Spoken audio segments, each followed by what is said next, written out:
bringing you the best in New York Giants sports talk and entertainment. All right, it's after the day after the debacle. Oh, Lordy, what a freaking game, man. It's just one of those games that, do you think that the Giants went into arrogant, thinking that they were better than they were?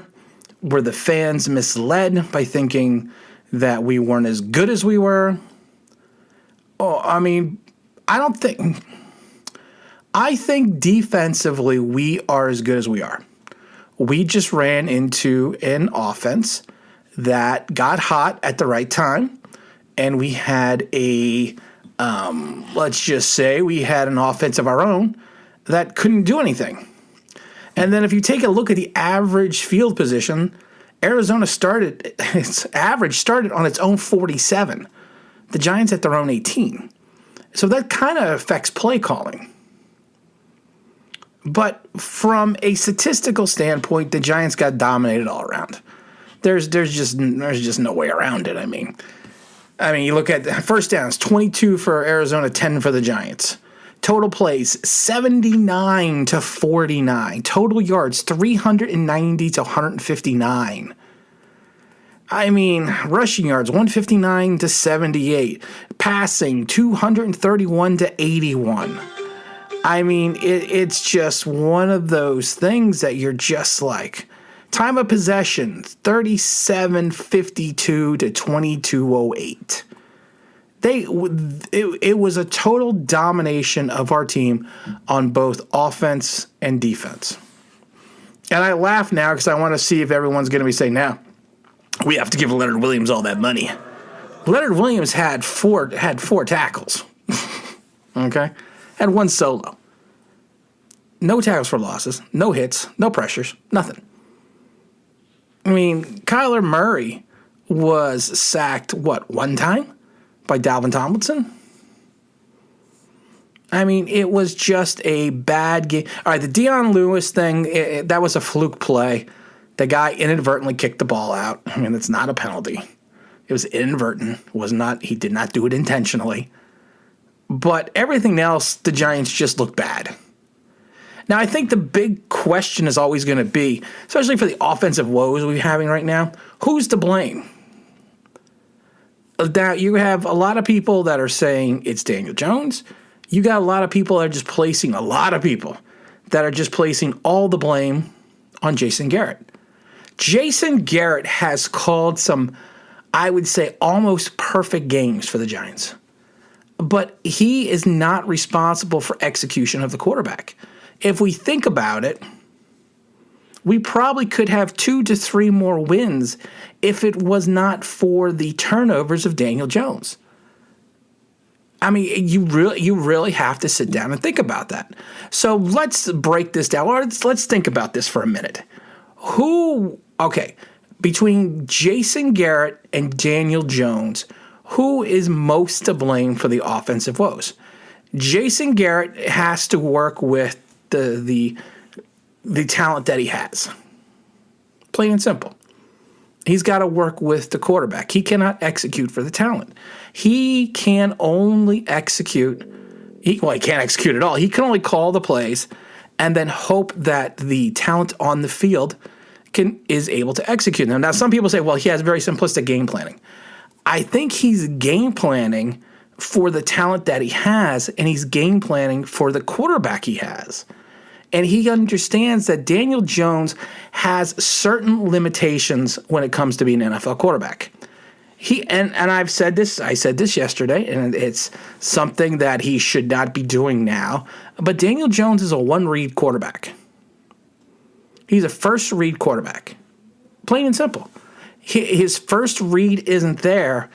He gets antsy, and he doesn't know what to do. He'll have moments where he'll go through his progressions. But like the first four plays that were forced into Darius Slayton were first reads. It was a 2-3 step drop and throw the ball to Darius and hope something happens. And that's a bad way to play quarterback. Take a look at the way Kyler Murray played compared, or has been playing this entire season compared to Daniel Jones. Kyler Murray, and I always wanted Kyler. I knew we were never going to get him, but I want him. And you have to remember, there's only a 5-spot difference between Kyler Murray and Daniel Jones. So hopefully the progression of talent should not be that big of a drop as well. But Kyler Murray has the ability to sense blindside pressure. There was so many plays where that dude just turned. I mean, the one play where he hurt his calf or his shin, I can't remember what we don't know really what he hurt. He literally saw the defender out of the corner of his eye, spun his body around, and threw the ball out of bounds. And most of his plays, Kyler, especially his runs, are not by design. It's just keeping the play alive in the pocket. And he feels the rush. You can see it. He senses the rush. And it's funny because at the last second, he'll either dink or dunk or move and get out of the way, or he'll throw the ball out of bounds. Daniel Jones does none of that.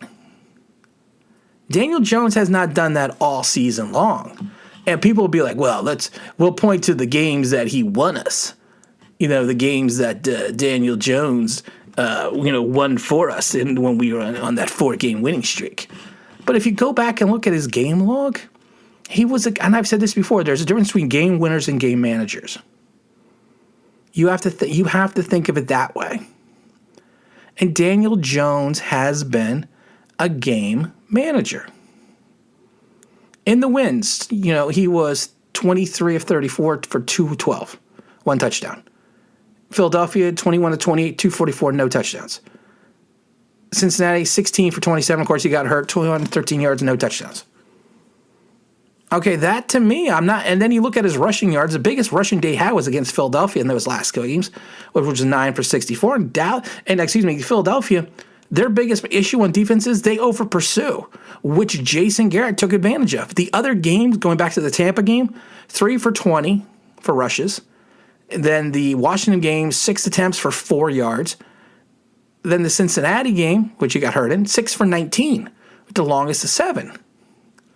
Daniel Jones' runs are by design. They're not because of the fact that he is creating. And that is an issue. And that's the way Jason Garrett has to call the games. He has to call the games to the talent that he has around him. Now, he does not have a plethora of talent. Would you say I have a plethora of opiniones? Yes, El Guapo. He doesn't have that, Jason Garrett. He doesn't have that. Wayne Gallman is a nice running back. He's a good second-tier, maybe third-tier running back who, when he gets going, he's going downhill. Golden Tate is on the wrong side of 30. Sterling Shepard is a slot receiver at best with minimal speed. He'll get you 10 to 12 yards, but that's about it. But there's nothing wrong with that because you need guys like that in the NFL. Darius Slayton's their big play guy who's just disappeared these last couple of weeks. Evan Ingram, we know what Evan Ingram's problems are. Then you got people like Caden Smith and other guys that haven't gotten in the field. Even Alfred Morris was a no-show this game because he only had 3 carries. I find it funny. The Giants were moving the ball in the second half by running. The only problem is at that point they were down. They were already down going into that. What was it, 20 to nothing? So they were already down.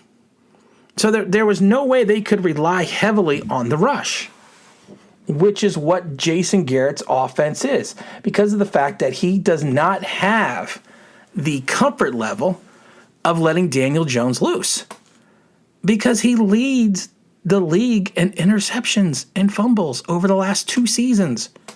He's turnover prone. The only good thing I could say about Daniel Jones those 3 weeks is he didn't turn the ball over. And that's not what you want your quarterback. That's not what you want to say out of your quarterback. I mean, he's barely thrown for 2,300 yards, 8 touchdowns, and 9 interceptions. He's completing 63% of his passes. I mean, that is not what I wanted to draft 6th overall. That's not even close to what I wanted 6th overall. So if you take a look at all of that and break it down, You can blame Jason Garrett all you want. You can blame the line play all you want. And the line, yes, in the second half, they were horrid. It was like a sieve. It just kept bleeding. And it just got worse and worse and worse. Reminds me of Shane Falco. One thing goes wrong, then another, then another, then another. Next thing you know, it's like you're playing in quicksand. That's what Daniel Jones was. And I don't think he was favoring the hamstring. I don't want to hear that excuse either. But the first half, the line was fine. Even Strahan made a point. You can't hold on to the ball for 5-6 seconds and not do something with it. Check it down, throw it out of bounds, take the sack. Or I should say, you don't want to take a sack, but if you're not going to take sacks, chuck the ball out of bounds, run with it, or check it down. Daniel Jones doesn't do that. He gets flustered when he's in that pocket. I don't want to say he gets nervous, because I don't think he gets nervous. I think what happens is he gets flustered. And he's not 100% sure what to do with the football once that first option is done. And I said it before. I've said it before. There are times where he goes through his progressions and he makes plays. And let's not sit there and go, that was a great throw to Golden Tate. That was one hell of a catch. That was a spectacular catch by Golden Tate. I give that all to Tate. It's not like the Eli to Tyree play where Eli had to escape and just chuck the ball down the middle there, because that's all Eli did. Eli did just threw the ball. He saw where wide receiver threw the ball down the middle of the field. He wasn't aiming for Tyree's helmet. But Tyree made a fantastic catch. That's the same type of the play. My thing is, these next games need to be, if he's not hurt, need to be an audition for Daniel Jones. Because if we go into season 3 and he's still playing this way, and we have the defense that we have, it's just interesting. I just find it interesting that the line all of a sudden just couldn't play. Just couldn't play anymore. They were just so bad they couldn't play. Is that because Arizona's such a good defense? No. I think a lot of it, again, is Daniel Jones is not putting his team in the position to win on his pre-snap reads. And people, you can be, and I said this before, this is the Eli Manning debate in reverse.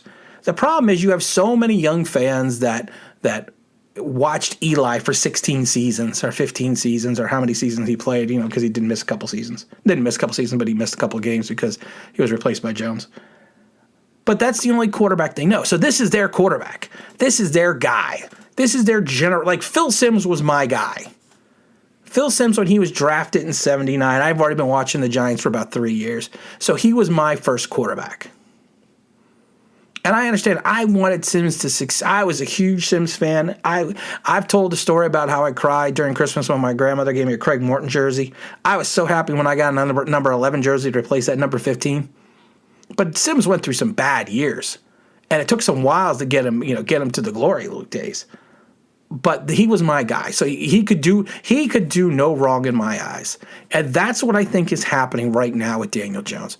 These younger generations of fans are not looking at his play. They're looking at where he was drafted and what he's done. He hasn't done anything really in his NFL career.